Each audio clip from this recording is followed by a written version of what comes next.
Hello and welcome to another edition of Sandshark Bites, a delayed edition. It's been a couple of weeks since we joined you, thanks to the Hurricane Matthew, but we're back. I'm your host, Justin Jarrett, Sports Information Director at USCB, joined as always by Professor James Duffy, known just as Duffy around here. And it's been a whirlwind, a couple of crazy weeks, not so much on the sports field because everything was put on hold for a while, but the good news is everybody came through the storm okay. I mean, no major damage here on campus. Our facilities are okay, and it's homecoming week here, and the predestined theme was Survivor, as we had planned early on in the semester, and then it turns out that the theme for our homecoming meant so much more this week as we've all had to come back to this. And yeah, a little bit. So a few trees down here and there, but pretty much back to normal on campus now, thank goodness. Although we do have some initiatives going on still. Athletics kind of trying to lead the charge to gather some food and canned goods to help restock the shelves at Bluffton Self-Help. So please, if you have anything in the pantry that you're not going to use, feel free to drop them by. In fact, we're going to, it'll be breaking news here on Sandshark Bites. We're going to offer free admission to our soccer games this week, Thursday against SCAD Savannah and then Saturday against Thomas, the homecoming game. Free admission with 3 canned food items for Bluffton Self-Help. So if you're looking for something to do and you have a few things in the pantry, you can come out and check out the soccer game. But just one little way that we're going to try to help give back and give thanks that we were able to come through without any damage and help those who were less fortunate. You know, a lot of people missed a lot of work and things like that while they were evacuated, so I want to help those folks get back on their feet. Amen. And that's about as serious as we get on Sandshark Bites. But not a lot of action on the field to talk about, really. Trying to think back to the last time we did this, and men's and women's golf were in action down in Tampa, and they did well. The men finished 5th. The women finished 3rd in really strong fields, probably one of the best regular season tournaments in the NAIA, I would say. We were the hosts of that tournament down at Innisbrook, which we told you about. And then it was a whole lot of nothing for a long time, and we lost some soccer games that had to be rescheduled. However, the USCB championship catfish team was up outside of Clemson. Oh, really? The bass fishing squad? Yeah, it was the catfish fishing. It was great. We kicked some butt up there. Are you on that team? I am the captain and the sole member of that team. Actually, there is a bass fishing club now. Is there now? So that's what I thought you were referencing. No, but, catfish club was just me. 3 big catfish over the Did some hurricane. catfishing during the hurricane, did you? Little, you know. Not the Manti Teo type. Okay, anyhow, but we got great things happening now because it is homecoming week for us, and these are some of our biggest games, right? We've got SCAD on Thursday.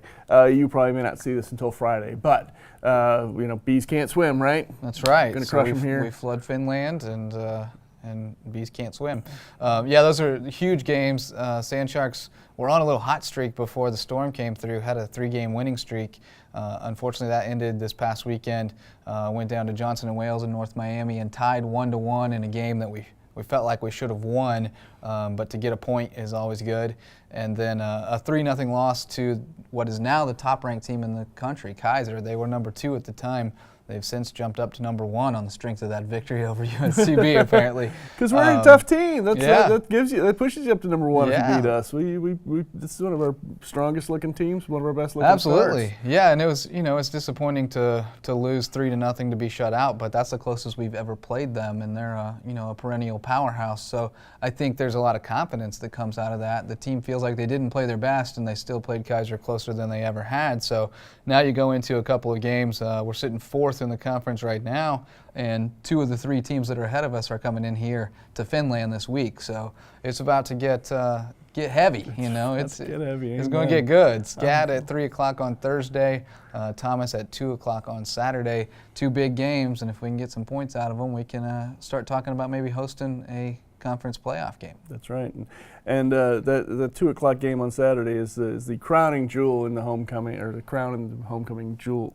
The jewel in the homecoming crown. How about that? There we go. And it's going to be a big day here for all of athletics, but here on campus too. But we start off the morning with the Sand Shark Invitational. The running hoo-ha, as you referred to it. Hoo-ha. The Sand Shark Invitational cross country meet. We'll talk about that a little bit more later on. Coach Larry Kimball going to join us on the program to preview that meet, as he does every year. But then the greatest. 9 o'clock in the morning. Sorry. 9 o'clock start for the cross country meet. Women's race to follow at 9:45. Should be great. 30-plus teams. Maybe get up to 35 by the time entries close. So gallons going to be vomit. Exciting. Yes, terrible. Don't stand near the finish line. Do not use the Porta Johns either. Yeah, I cannot recommend that. Oh, that's awful. But then immediately following that at 10 o'clock is probably more like 10:35 will be the alumni student softball game, which is the second annual, but it's my favorite athletic event ever. All things included, Super Bowls, World Cups, it's this game. Last year's was just, it's not so much what happens on the field, it's what happens in the clubhouses and the dugouts. Good times are had by all. Oh my gosh. Please come. Please show up. Please send your alumni. It's really a great event. Yeah, it should be a good time, and assuming that Coach H doesn't go into labor while she's Maximus there. is due. His name is not Maximus. His name is Hollis. Maximus. And he'll be here soon. Maximus. Yeah, the newest addition to the Sand Shark family will be here soon. And I know both coaches H will be hoping not for Saturday, because they both are busy on Saturday. Got too much stuff to do on Saturday. Yeah. Putting up with this child already. As you mentioned, the crown, the jewel in the crown will be the soccer game at 2 o'clock. So it's going to be a great day on Saturday. I'm looking forward to it, although I will also be looking forward to a good night's sleep and perhaps a nap on Sunday, because it's going to be a busy day. I'm volunteering at the Rotary Club's polo tournament at Rose Hill fundraiser. Good times. On Sunday, so that's my day. You do not strike me as a polo man. I'm a volunteer man, if anything, right? I just like to help out where I can. So yeah, like I said, not a whole lot to run down this week. It's been a crazy couple of weeks, but a little slow on the field. Sunday, the softball will have a doubleheader. That's true. Against the travel ball team. Yeah, 1 and 3, I believe. Something like that. Sunday out in Hardyville, little low-key fall scrimmage just to get some work in. Had that one stormed out, and they've rescheduled it for Sunday. So if you want to see some softball Saturday or Sunday, you can head out to Hardyville and check it out. So that's in a nutshell what's been happening with us. And now we look ahead to a great day on Saturday, and one of my favorite days of the year, the Sand Shark Invitational. And I always enjoy getting Coach Kimball on the program to tell us all about it. He's so excited for this year's race. So without further ado, let's talk to Coach Larry Kimball about this week's cross-country meet. Joined now on Sand Shark Bites by USCB cross-country coach Larry Kimball. And Coach, it's one of the most exciting and exhausting weeks of the year for you. The Sand Shark Invitational is upon us Saturday morning. First gun, 9 o'clock for the men's race first. Right. And it's going to be an exciting one as always, I know. Tell us a little bit about what to expect on Saturday out in Hardyville. Well, right now we have about 35 teams coming in, and entries close today. On the men's side, we have Milligan, which is ranked in the top 15 in the country. SCAD Savannah, which has had a real problem finding a meet just because they've had the hurricane situation that we've all had, and they've had 2 meets canceled. So they haven't really raced since late September. But they were earlier in the year ranked number 8 in the country. So it's going to be a point of redemption for them as well. And on the women's side, we've got 6 of the top 30 teams in the country coming in, led by number 8 Milligan. SCAD Atlanta has 2 super freshmen who are really, really running well. So it's going to be a whale of a team race. I know a lot of hard work for you, and especially this year, a lot of concern with the, like you mentioned, the storm, the hurricane. Fortunately, the course out in Hardyville came through it okay. Didn't have to do too much extra work to get it ready, right? Not really. Michael Hubbard, who owns the property that we do probably the majority of the run on, he's been out there. He's mowing today. Our maintenance people put up the fencing today. So the course is ready to go. We're going to actually do a prelim race on Thursday, which is tomorrow for us. And we're going to host the SCISA regional meet, which includes Hilton Head Prep, Hilton Head Christian, John Paul St. Andrews, and Buford Academy. Yeah, that'll be great. Little preview of the course. Make sure you got everything in order. That's Yeah. nice. Although we pretty much have this down to a science at this point. Been running this race on that same course for so many years. You know how to run a race. Well, it's I like to say I have some longevity. Yeah. On our side, the men obviously a little thin this year. Have had a little bit of a rough season, but Nick O'Neill is running strong. Christian Slayton's come on strong of late as well, although we haven't raced in a while. And then on the women's side, the women's team's starting to come around and get into form. And then, of course, Betsy Douglas is always exciting to watch. Sure. To go back, Nick O'Neill started the season with mono. Yeah. So he never got cleared till early September, but he's been training very, very well, and I expect him to be up there pretty well. Kristen Slayton, who was our number 2 and has, and when Nick hasn't really raced that much, we just found out a week ago he's got a stress fracture, so he's out for the year. Oh, no.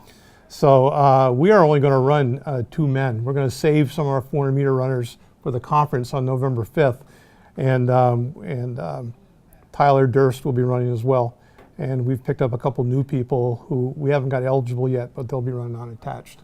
Okay, and then you meant, of course, on the women's side, things are starting to come around over there a little bit, and they've got a great leader in Betsy. Betsy's right where she was last year. She finished 8th in the country.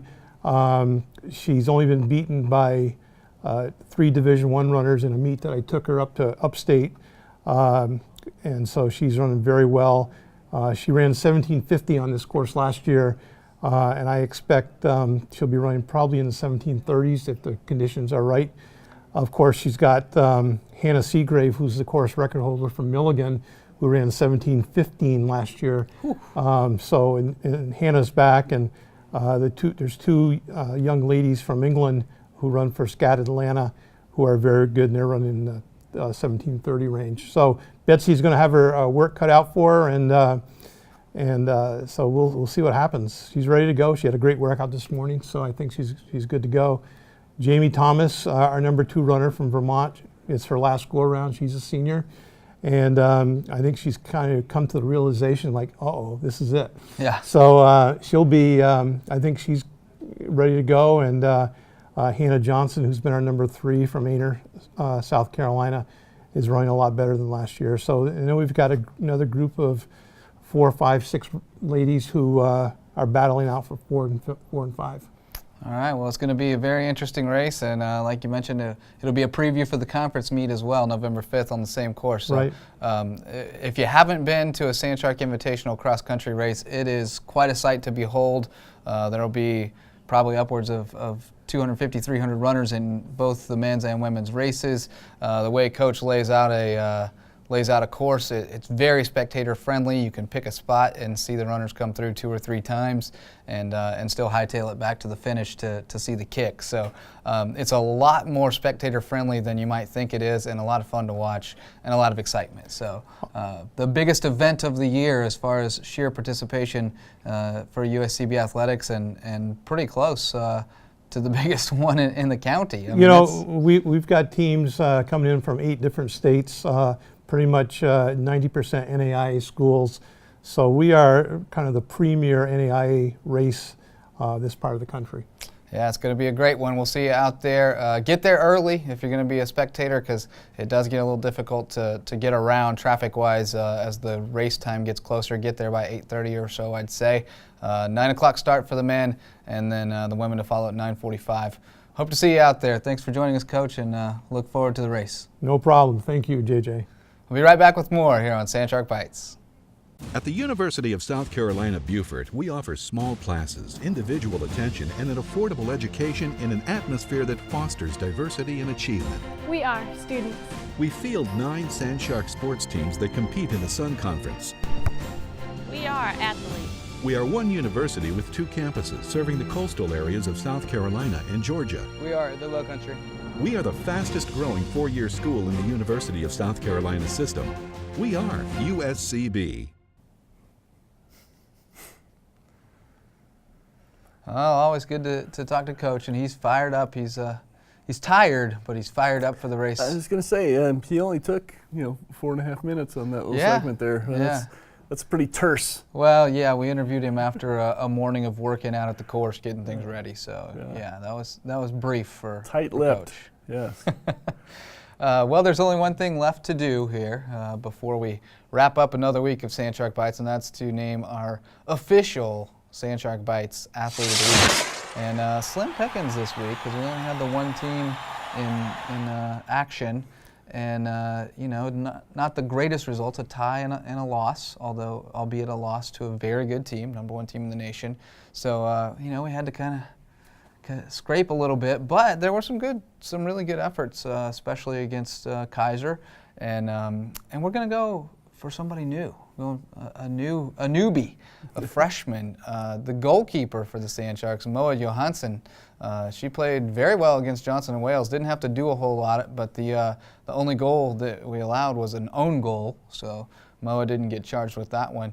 And then a solid effort against a really strong team in Kaiser. Gave up the 3 goals, but one was on a corner kick that she didn't have much of a chance on, and then another one on a penalty kick. So you can't really falter too much for that. And again, the 3 goals, the fewest we've ever allowed against Kaiser. So a solid effort by Moa, who has really come on strong here late in the season and made us a better team. So hopefully she'll do more of the same and maybe shut down SCAD and Thomas this week and help us move up in the Sun Conference standings. So congratulations to Moa, who is one of my favorites. And I know she's great. A new English major, you said? Absolutely, yeah. She's going to be a great English major. Great when we have Swedes majoring in English, right? So congratulations to Moa, and let's see more of the same this week. Mojo. So that's going to do it for another week of Sandshark Bites. We will see you on the other side of an exciting homecoming week. We'll recap it all for you and set the stage for next weekend right here, same place, same time. Until then, keep those fins up.